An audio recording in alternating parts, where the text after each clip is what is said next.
খুব বেশি বিপদে আছেন, দেয়ালে পিঠ থেকে গেছে, পৃথিবীতে কোনো মানুষের কাছ থেকে সহায়তা পাওয়ার আশা ছেড়ে দিয়েছেন, অসুবিধা নাই। এই তিনটা আমলকে আপনি নিজের জন্য বাধ্যতামূলক করেন, ইনশাআল্লাহ তাআলা হেফাজত করবেন। জীবনে বহুবার আমি আমলটা করে দেখেছি। কঠিন কঠিন বিপদে আল্লাহ তাআলা কিভাবে উদ্ধার করেছেন আমি নিজে অবাক হয়ে গেছি, সারপ্রাইজড হয়ে গেছি।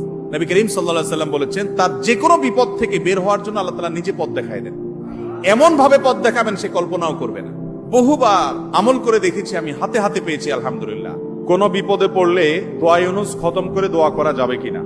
দোয়া ইউনুস এটা যে কোনো বিপদে পড়াটা হাদিস এবং কোরআন উভয়টি দ্বারা প্রমাণিত।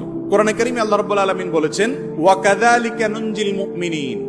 ইউনুস আলাইহিস সালাম বিপদে পড়ার পর তিনি যে দোয়া করেছেন, লা ইলাহা ইল্লা আনতা সুবহানাক ইন্নী কুনতু মিনাজ জালিমিন।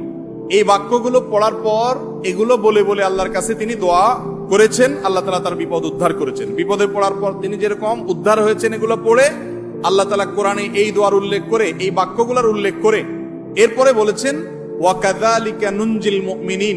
একই ভাবে তাকে যেরকম এই বাক্যগুলো, এই জিকিরগুলোর মাধ্যমে আমি রক্ষা করেছি, হেফাজত করেছি ওই বিপদ থেকে, মাছের পেট থেকে, একই ভাবে আমি মুমিনদেরকেও রক্ষা করব।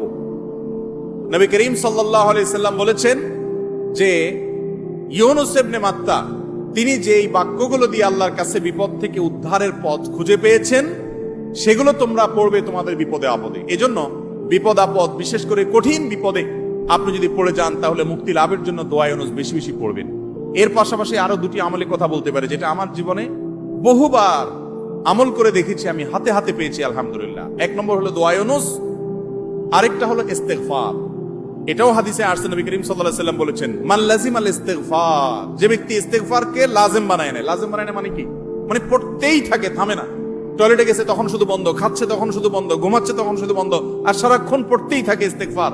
আস্তাগফিরুল্লাহ ওয়া আতুবু ইলাইহি, সাইয়্যিদুল ইস্তেগফার বা যে কোনো ইস্তেগফার, সবচেয়ে ছোট ইস্তেগফার আস্তাগফিরুল্লাহ আস্তাগফিরুল্লাহ। এটা যে পড়তেই থাকে, নবী করিম সাল্লাল্লাহু আলাইহি ওয়াসাল্লাম বলেছেন, তার যে কোনো বিপদ থেকে বের হওয়ার জন্য আল্লাহ তাআলা নিজে পথ দেখায় দেন। এমন ভাবে পথ দেখাবেন সে কল্পনাও করবে না। এবং জীবনে বহুবার আমি আমলটা করে দেখেছি। কঠিন কঠিন বিপদে আল্লাহ তাআলা কিভাবে উদ্ধার করেছেন আমি নিজে অবাক হয়ে গেছি, সারপ্রাইজড হয়ে গেছি। নাম্বার 3, দুরুদ। দুরুদের ক্ষেত্রেও হাদিসে একই কথা বলা আছে, যে ব্যক্তি দুরুদ বেশি বেশি পড়বে ওই ব্যক্তির সমস্ত পেরেশানি থেকে মুক্ত হওয়ার জন্য এই দুরুদ যথেষ্ট হয়ে যাবে। তাহলে 3টা আমলের কথা বললাম, দোয়া ইউনুস, লা ইলাহা ইল্লা আনতা সুবহানাকা ইন্নী কুনতু মিনাজ জালিমিন, আরেকটা হলো ইস্তেগফার বেশি বেশি, আরেকটা হলো দুরুদ।